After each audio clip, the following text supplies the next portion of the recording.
नमस्कार, दिन भर की बड़ी खबरों में आपका स्वागत है। मैं हूं अंशिता श्रीवास्तव। इस बुलेटिन में आज बात होगी किसानों के आगे झुकती मोदी सरकार की, राहुल गांधी के पीएम मोदी पर तंज की। जानेंगे क्या सिद्धू की कांग्रेस से हो जाएगी छुट्टी, किसका हुआ लोजपा का चुनाव चिन्ह। बात करेंगे आम आदमी पार्टी से क्यों डरी बीजेपी, नौकरशाहों और पुलिस अधिकारियों से सीजेआई क्यों है नाराज, और बुलेटिन के आखिर में बात बढ़ती महंगाई की। लेकिन तमाम बड़ी खबरों से पहले एक नजर सुर्खियों पर। यूपी चुनाव को लेकर एक्शन में कांग्रेस। छत्तीसगढ़ से सीएम भूपेश बघेल को बनाया वरिष्ठ पर्यवेक्षक। जल्द ही चुनावों के लिए उम्मीदवारों के नामों का ऐलान कर सकती है कांग्रेस। यूपी विधानसभा चुनावों के पहले योगी सरकार का बड़ा फैसला। एक ही स्कूल में पढ़ने वाली दो बहनों में सिर्फ एक की ही फीस ले सकेंगे निजी स्कूल, एक की फीस करनी होगी माफ। बीजेपी नेता दिलीप घोष ने ममता बनर्जी और बाबुल सुप्रियो पर साधा निशाना, बताया धोखा देने वाला आदमी। बाबुल ने हाल ही में बीजेपी को छोड़ टीएमसी का थामा है दामन। देश के 9 हाईकोर्टों को जल्द मिलेंगे मुख्य न्यायाधीश, सीजेआई एनवी रमन का दावा। कानून मंत्री किरण रिजिजू ने 1-2 दिन में नाम फाइनल करने का दिया आश्वासन। सुर्खियों के बाद अब बात आज की सबसे बड़ी खबर की। 3 कृषि कानूनों को लेकर तो किसान पहले ही परेशान थे, लेकिन अब केंद्र सरकार के एक नए फैसले ने उनकी परेशानी और बढ़ा दी है, जिससे नाराज किसानों को सड़क पर उतरना पड़ा। किसानों का गुस्सा देखकर केंद्र सरकार को अपना फैसला बदलना पड़ा। सरकार को किसानों की मांगे माननी पड़ी हैं। तो क्या था सरकार का फैसला और क्यों किसान सरकार के फैसले का कर रहे थे विरोध? देखिए ये रिपोर्ट। किसानों ने 1 महीने में 2 बार सरकार को अपना फैसला बदलने को मजबूर किया है। पहले करनाल में किसानों ने मनोहर लाल खट्टर सरकार को झुकाया, तो अब की बार मोदी सरकार को झुकने पर मजबूर कर दिया। और ये सब हुआ सरकार के उस फैसले के चलते जिसमें किसानों की धान खरीद का समय अचानक बदल दिया गया था। 1 अक्टूबर से किसानों की धान खरीदी शुरू की जानी थी, लेकिन केंद्र सरकार ने इसे 11 अक्टूबर तक टालने का ऐलान कर दिया और इसके पीछे वजह मौसम को बताया गया। केंद्र सरकार का तर्क है कि इस बार बारिश का मौसम देर तक चला है, जिस कारण धान की फसल में अभी नमी बनी हुई है। 10 दिन का समय किसानों को मिलेगा तो वो आसानी से मंडी में अपनी फसल बेच पाएंगे, जबकि किसानों का दावा था कि उनकी फसल में नमी सरकार की तय सीमा से काफी कम है। इसीलिए सरकार को बिना देर किए फसल खरीद शुरू करना चाहिए। वैसे भी मंडी में फसल बेचने के दौरान किसानों को लंबे समय तक अपनी बारी का इंतजार करना पड़ता है। ऐसे में अगर सरकार 10 दिन फसल की खरीद नहीं करेगी तो ये इंतजार और भी लंबा हो जाएगा, क्योंकि एक साथ लोग खरीद केंद्र तक पहुंच सकते हैं। किसान संगठनों का कहना है कि सरकार की ये सोची समझी रणनीति है जिससे किसानों को परेशान किया जा सके। पहले 3 कृषि कानून लाए गए और हमारे विरोध को मोदी सरकार 1 साल से नजरअंदाज कर रही है और अब धान खरीदने को तैयार नहीं दिख रही है, जिस कारण हमें सड़क पर उतरना पड़ रहा है। मोदी सरकार की मंशा सिर्फ किसानों को परेशान करने की है। किसानों के प्रदर्शन का सबसे ज्यादा असर हरियाणा और पंजाब में दिखाई दिया। हरियाणा में किसान कुछ ज्यादा ही गुस्से में दिख रहे थे और उनके गुस्से का निशाना बीजेपी की प्रदेश सरकार बनी। किसानों ने सीएम मनोहर लाल खट्टर के आवास को घेर लिया। किसानों को गुस्से में देखते हुए सीएम आवास पर भारी संख्या में पुलिस बल को तैनात किया गया था, लेकिन किसान अड़ गए। किसानों ने हरियाणा सरकार के मंत्री और बीजेपी विधायकों के आवास का भी घेराव किया, जिसके बाद सरकार को एक बार फिर किसानों के आगे झुकना पड़ा है। केंद्रीय खाद्य मंत्री अश्विनी चौबे ने ऐलान किया है कि पंजाब और हरियाणा में धान की खरीद अब 3 अक्टूबर से शुरू की जाएगी। अश्विनी चौबे ने कहा कि 11 अक्टूबर की तारीख किसानों की सहूलियत को देखते हुए रखी गई थी, लेकिन किसान की मंशा थी कि धान की खरीद तत्काल शुरू हो, इसीलिए कल यानी 3 अक्टूबर से धान खरीद की शुरुआत की जा रही है। यानी साफ है कि किसानों के दबाव के बाद ही सरकार को अपना फैसला वापस लेना पड़ा है। सरकार ने किसानों के प्रदर्शन को देखते हुए कल से धान खरीद शुरू करने का ऐलान कर दिया, लेकिन कृषि कानून के खिलाफ पिछले 10 महीने से चल रहे प्रदर्शन पर सरकार कब फैसला लेगी? सरकार की नजरअंदाजी किसानों की परेशानी बढ़ा रही है, जिससे अब किसानों की नाराजगी और ज्यादा बढ़ गई है और सरकार के खिलाफ बुलंद होती किसानों की आवाज का विपक्ष पूरी तरह समर्थन कर रहा है। गांधी जयंती के मौके पर गांधी जी को याद करते हुए कांग्रेस सांसद राहुल गांधी ने तो किसान आंदोलन की तुलना महात्मा गांधी के सत्याग्रह से ही कर दी। देश में महात्मा गांधी की जयंती के मौके पर पक्ष विपक्ष छोटे बड़े सभी नेता उन्हें श्रद्धांजलि दे रहे हैं। इसी कड़ी में कांग्रेस सांसद राहुल गांधी ने भी महात्मा गांधी को याद किया और श्रद्धांजलि दी। राहुल ने मोदी सरकार पर जमकर निशाना साधा और किसानों का हौसला बढ़ाया। उन्होंने ट्वीट करते हुए लिखा है कि विजय के लिए केवल एक सत्याग्रही ही काफी है। महात्मा गांधी को विनम्र श्रद्धांजलि। राहुल गांधी ने हैशटैग में किसानों के प्रदर्शन को दिखाया है। इस ट्वीट के साथ एक वीडियो भी साझा किया गया है जिसमें महात्मा गांधी के सत्याग्रह आंदोलन को बताया गया है। वीडियो की शुरुआत में लिखा है, सत्याग्रह तब और अब। अन्याय के खिलाफ बापू ने सत्याग्रह किया था, आज अन्नदाता सत्याग्रह कर रहे हैं। इसके जरिए राहुल ने किसानों के प्रदर्शन की तुलना महात्मा गांधी के सत्याग्रह आंदोलन से की है और कहा है कि उस समय अंग्रेजों ने नमक पर कर लगाया और तमाम तरीके से अपनी नीतियां लागू की थी। उसके विरोध में महात्मा गांधी ने सत्याग्रह किया था और आखिर में उन्हें जीत मिली थी। वैसे ही मोदी सरकार के 3 कृषि कानूनों के विरोध में चल रहे किसानों के प्रदर्शन को भी जीत मिलेगी और सरकार को किसानों के आगे झुकना ही पड़ेगा। राहुल के इस अंदाज से मोदी सरकार की मुश्किलें बढ़ सकती है। गौरतलब है कि किसान मोदी सरकार के कृषि कानून के विरोध में बीते 10 महीने से प्रदर्शन कर रहे हैं, लेकिन सरकार किसानों की सुनने को तैयार नहीं है। आपको बता दें कि पीएम नरेंद्र मोदी भी महात्मा गांधी को श्रद्धांजलि देने के लिए राजघाट पहुंचे और उन्हें याद किया। कांग्रेस लगातार किसानों के मुद्दे पर सरकार को घेर रही है। किसान भी प्रदर्शन कर रहे हैं, लेकिन केंद्र सरकार मौन धारण किए हुए है, जिससे ये समझ पाना मुश्किल है कि आखिर सरकार की मंशा क्या है। वो किसानों की मांग मानेगी या नहीं। सरकार की खामोशी कई सवाल खड़े कर रही है। वैसे ही नवजोत सिद्धू की खामोशी से भी कई सवाल उठ रहे हैं। मुख्यमंत्री चन्नी से हुई मुलाकात के बाद सिद्धू ने अभी तक अपना इस्तीफा वापस नहीं लिया है, जिससे कयास लग रहे हैं कि क्या अब कांग्रेस से सिद्धू की छुट्टी भी हो सकती है। बात बात पर बयान देने वाले पंजाब कांग्रेस के अध्यक्ष नवजोत सिंह सिद्धू 3 दिन से खामोश हैं। उनकी ये खामोशी टूटती नहीं दिख रही है। दरअसल जब से सिद्धू ने अपने इस्तीफे का ऐलान किया है, उसके बाद से ही वो मीडिया से दूरी बनाए हुए हैं। उनका एक वीडियो पोस्ट जरूर सामने आया था। 30 सितंबर को सिद्धू की पंजाब के सीएम चरणजीत सिंह चन्नी से मुलाकात हुई, बात भी हुई, लेकिन सिद्धू की खामोशी फिर भी नहीं टूटी। पहले कहा गया था कि सीएम से मुलाकात के बाद सिद्धू प्रेस कॉन्फ्रेंस करेंगे, लेकिन सिद्धू मीडिया से बिना बात किए ही निकल गए, जिससे संकेत साफ है कि सीएम चन्नी के साथ हुई बातचीत में समझौते का फॉर्मूला नहीं निकल पाया।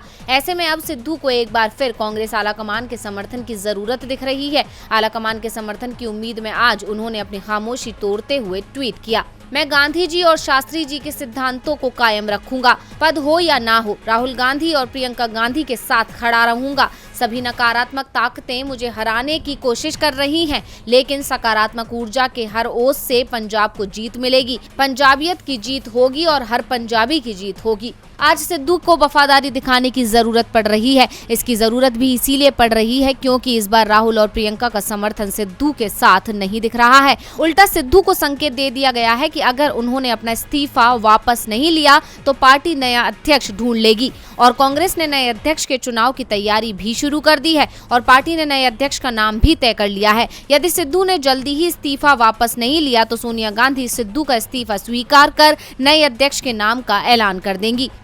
कांग्रेस आलाकमान ने सिद्धू से बातचीत का काम राज्य के नेताओं को सौंप दिया। साथ ही संकेत भी दे दिया कि यदि सिद्धू अड़ते हैं तो सिद्धू का विकल्प भी तैयार है। अब ऐसे में सिद्धू को कुर्सी जाने का डर लगने लगा है, इसलिए वो राहुल और प्रियंका से समर्थन की उम्मीद कर रहे हैं, क्योंकि ऐसा नहीं हुआ तो उनका पद चला जाएगा, जिससे सिद्धू की मुश्किल बढ़ जाएगी। वैसे मुश्किलों में इस समय एलजेपी भी घिरी हुई है। पार्टी किसकी है और चुनाव चिन्ह किसका, अब तक यही साफ नहीं हो पा रहा था और आज इस मामले में चुनाव आयोग का फैसला आ गया, जिससे चाचा भतीजे की परेशानी बढ़ गई। रामविलास पासवान के जाने के बाद उनकी पार्टी भी इतिहास बनते दिख रही है।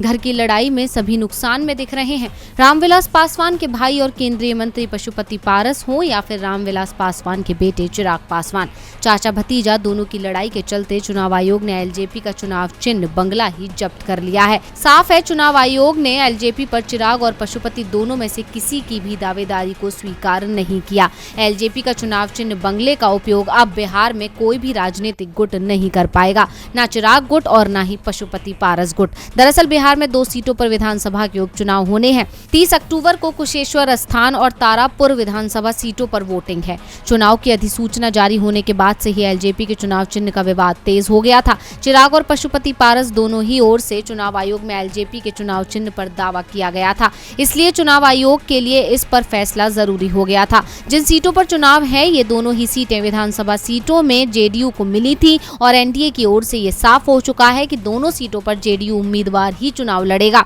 एनडीए ने उम्मीदवारों के नाम का ऐलान भी कर दिया है, यानी पशुपति पारस गुट की ओर से इन सीटों पर अपने उम्मीदवार नहीं उतारे जाएंगे, जबकि चिराग ने साफ कर दिया है कि वो अपने उम्मीदवार उतार रहे हैं। इसके बाद से ही चिराग पासवान चाहते थे कि बंगला विवाद जरूर सुलझ जाए ताकि वो चुनावों की तैयारियां तेज कर सकें, लेकिन बंगला चुनाव चिन्ह जब्त होने के बाद रामविलास पासवान की विरासत पर दावा करने वाले दोनों ही गुटों के लिए मुश्किल बढ़ती दिख रही है। चुनाव आयोग ने साफ कर दिया कि लोजपा के चुनाव चिन्ह पर अब चिराग या पशुपति में से किसी का हक नहीं है। इस चुनाव चिन्ह का इस्तेमाल लोजपा का कोई गुट नहीं कर पाएगा। अब चिराग के सामने मुश्किल खड़ी हो गई है कि वो बिहार में होने वाले विधानसभा उपचुनाव में किस चिन्ह के साथ उम्मीदवार उतारेंगे। चुनाव के लिए ही तो सारी लड़ाई है। चुनाव की चिंता तो उत्तराखंड में बीजेपी को भी हो रही है। विधानसभा चुनाव नजदीक है और बीजेपी की स्थिति उत्तराखंड में कमजोर है। इसीलिए सीएम धामी कुर्सी बचाने के लिए जनता को लुभावने ऑफर देने में लग गए हैं। 2022 उत्तराखंड विधानसभा चुनाव नजदीक आते ही राज्य की प्रमुख पार्टियों के बीच हलचल तेज हो गई है। सत्ताधारी बीजेपी की कोशिश है कि जनता एक बार फिर उसे मौका दे। चुनाव से कुछ दिनों पहले ही सीएम बनाए गए पुष्कर सिंह धामी नई योजनाओं का ऐलान कर रहे हैं, जिससे जनता के बीच उनकी और पार्टी की लोकप्रियता बढ़ सके। मुख्यमंत्री ने ऐलान किया है कि टाइगर रिजर्व, नेशनल पार्क, जू, कंजर्वेशन रिजर्व और नेचर पार्कों में 18 साल तक के बच्चों को मुफ्त सैर मिलेगी। इसके साथ ही उन्होंने प्रदेश में सीएम यंग इको-प्रेन्योर स्कीम भी लॉन्च करने का ऐलान कर दिया, जिसमें 1 लाख युवाओं को वनों से जोड़कर स्वरोजगार दिए जाने का दावा किया जा रहा है। मुख्यमंत्री ने कहा कि 18 साल तक के बच्चों को फ्री एंट्री से देश भर के करीब 45 करोड़ को फायदा होने की उम्मीद है। चुनाव नजदीक आते ही सीएम धामी की सक्रियता भी बढ़ गई है। उसी के चलते मुख्यमंत्री पुष्कर सिंह धामी ने रामपुर तिराहा मुजफ्फरनगर स्थित उत्तराखंड शहीद स्मारक पहुंचकर उत्तराखंड राज्य आंदोलनकारी में शहीद हुए लोगों को श्रद्धांजलि दी। उन्होंने इस दौरान कई अहम घोषणाएं की। मुख्यमंत्री पुष्कर सिंह धामी ने कहा कि हमारी सरकार उत्तराखंड के लिए अपना सब कुछ खो देने वाले लोगों की भावनाओं के अनुरूप उत्तराखंड को हर क्षेत्र में आगे बढ़ाएगी। उनके लिए सरकारी अस्पतालों की तर्ज पर राजकीय मेडिकल कॉलेजों में मुफ्त उपचार उपलब्ध कराने, उद्योग धंधों में राज्य आंदोलनकारियों और उनके परिजनों को प्राथमिकता के आधार पर रोजगार देना भी शामिल है। अपनी घोषणाओं में धामी ने रोजगार में बढ़ावे का जिक्र सबसे ज्यादा किया, जिससे साफ है कि धामी विपक्ष को कमजोर करने की कोशिश में जुटे हैं, क्योंकि राज्य की विपक्षी पार्टी कांग्रेस और आम आदमी पार्टी उत्तराखंड में रोजगार के मुद्दे के साथ ही चुनावी मैदान में उतरने की तैयारी में है। सत्ताधारी बीजेपी को उत्तराखंड चुनावों में हार का डर सता रहा है, क्योंकि उसे विपक्ष मजबूत दिख रहा है। बीजेपी के पास अपना कोई काम नहीं है जिसे दिखाकर वो जनता को लुभा सके, इसलिए अब आखिरी समय में नई घोषणाएं कर रही है। बीजेपी की हालत तो देखकर बस यही कहा जा सकता है कि जो 5 साल किया है उसका परिणाम तो भुगतना पड़ेगा, और ऐसा ही कुछ कहना है सीजेआई एनवी रमन का भी। दरअसल उन्होंने देश के नौकरशाह और पुलिस अधिकारियों के रवैये की आलोचना की है और 1 अक्टूबर को एक मामले की सुनवाई के दौरान पुलिस अधिकारियों के लिए उनकी नाराजगी सामने आई है। तो क्या कुछ बोले सीजेआई, देखिए report. Chief justice of India N V Ramana की देश की नौकरशाही और आला पुलिस अधिकारियों से नाराजगी 1 अक्टूबर को एक मामले की सुनवाई के दौरान सामने आई। सीजेआई एनवी रमन ने नौकरशाहों और खासकर पुलिस अधिकारियों के व्यवहार पर आपत्ति व्यक्त की है। उन्होंने ये संकेत भी दिया है कि वे नौकरशाहों और पुलिस अधिकारियों की शिकायतों के संबंध में एक कमेटी बनाना चाह रहे हैं। हालांकि ये भी कह दिया कि वे अभी ये नहीं करना चाहते। चीफ जस्टिस ने ये टिप्पणी उस समय दी जब उनकी अगुवाई में जस्टिस सूर्यकांत, जस्टिस हेमा कोहली की मौजूदगी वाली पीठ छत्तीसगढ़ के निलंबित अतिरिक्त पुलिस महानिदेशक गुरजिंदर पाल सिंह की याचिका पर सुनवाई कर रही थी। सीजेआई ने टिप्पणी करते हुए कहा कि नौकरशाही और पुलिस अधिकारी इस देश में जिस तरह से व्यवहार कर रहे हैं, मुझे उस पर बहुत ज्यादा आपत्ति है। मैं एक समय नौकरशाहों, विशेषकर पुलिस अधिकारियों के खिलाफ अत्याचारों और शिकायतों की जाँच के लिए एक स्थायी समिति बनाने के बारे में सोच रहा था, लेकिन मैं अभी इसे रिजर्व रखना चाहता हूँ। अभी मुझे ये नहीं करना है। दरअसल वरिष्ठ पुलिस अधिकारी गुरजिंदर पाल सिंह ने याचिका दायर की थी, जिसमें अपने खिलाफ दर्ज आपराधिक मामलों में सुरक्षा की मांग की थी। गौरतलब है कि गुरजिंदर पाल सिंह के खिलाफ आपराधिक मामलों में गिरफ्तारी से सुरक्षा की मांग की गई है। उन पर राजद्रोह, जबरन वसूली और आय से अधिक संपत्ति के गंभीर आरोप हैं। सीजेआई ने गुरजिंदर पाल सिंह की याचिका पर सुनवाई करते हुए उनके वकील से कहा था कि गुरजिंदर को हर मामले में गिरफ्तारी से सुरक्षा नहीं दी जा सकती है। वह सरकार के करीबी हैं, तो उन्होंने पैसा वसूलना भी शुरू कर दिया। दिया। अगर आप इन चीजों को कर रहे हैं तो आपको वापस भी भुगतना पड़ेगा। सीजेआई का कहना है कि देश में ऐसे पुलिस अधिकारियों को सुरक्षा देने के बजाय उन्हें जेल भेज देना चाहिए। इसके साथ ही सीजेआई ने राजनीतिक पार्टियों को भी आड़े हाथों ले लिया। सीजेआई ने कहा कि कोई पुलिस अधिकारी किसी राजनीतिक दल जिसकी सरकार हो उसका साथ देता है तो अगले चुनाव के बाद दूसरी पार्टी की सरकार बनने पर उसके खिलाफ कार्रवाई शुरू हो जाती है। राजनीति में यह नया चलन हो गया है जिसे रोकने की जरूरत है। और बुलेटिन के आखिर में बात बढ़ती महंगाई की। अक्टूबर का महीना शुरू होते ही लोगों को महंगाई का झटका लग रहा है। एक तरफ तेल की कीमतों में उछाल देखा जा रहा है तो वहीं दूसरी तरफ सीएनजी पीएनजी के दाम में भी बढ़ोतरी की गई है, जिससे जनता के सामने परेशानियों का पहाड़ खड़ा हो गया है, क्योंकि अब सफर उनके लिए बेहद महंगा साबित हो रहा है। मोदी सरकार देश में हाईवे और सड़कों का निर्माण करवा रही है, लेकिन ऐसे सफर का फायदा क्या जो जनता के मुफीद साबित ना हो। जब तेल की कीमतें आसमान छुएंगी तो जनता सफर कैसे करेगी। देश में इस वक्त पेट्रोल से लेकर डीजल की कीमतों में बेतहाशा बढ़ोतरी हो रही है और अब तो सीएनजी और पीएनजी के दाम में भी इजाफा देखा गया है। दरअसल प्राकृतिक गैस की कीमत में 62% की वृद्धि हुई है। यही वजह है कि नेचुरल गैस के दाम बढ़ने की वजह से सीएनजी पीएनजी की कीमतों में उछाल आया है। पेट्रोल डीजल एलपीजी सिलेंडर के बाद अब सीएनजी की कीमत में ₹2.28 प्रति केजी का इजाफा किया गया है, जबकि पीएनजी की कीमतों में ₹2.10 प्रति यूनिट का इजाफा हुआ है। नए रेट के अनुसार दिल्ली में अब सीएनजी ₹47.48 प्रति किलोग्राम होगी। आईजीएल ने सीएनजी के दाम बढ़ाने की घोषणा की है, जबकि पीएनजी जिसका इस्तेमाल घरों में किया जाता है उसके भी दाम बढ़ा दिए गए हैं। अप्रैल 2019 के बाद प्राकृतिक गैस की कीमत में यह पहली बार बढ़ोतरी की गई है, जहां लंबे समय के बाद सीएनजी और पीएनजी के दाम बढ़े हैं, तो वहीं पेट्रोल और डीजल की कीमतों में तो रोजाना ही इजाफा देखा जा रहा है। राष्ट्रीय राजधानी दिल्ली में पेट्रोल 25 पैसे बढ़कर ₹102.14 प्रति लीटर हो गई, तो वहीं डीजल ₹90.47 प्रति लीटर पहुंच गया है। डीजल के दाम में 30 पैसे प्रति लीटर का इजाफा हुआ। देश में पेट्रोल डीजल की कीमतें रिकॉर्ड स्तर पर पहुंच गई हैं। ये आंकड़े साफ बयां करते हैं कि देश में लगातार तेल जनता का तेल निकाल रहा है, लेकिन सरकार हाथ पर हाथ धरे बैठी है। तो आज इस बुलेटिन में बस इतना ही। देखते रहिए टीवी लाइव। नमस्कार।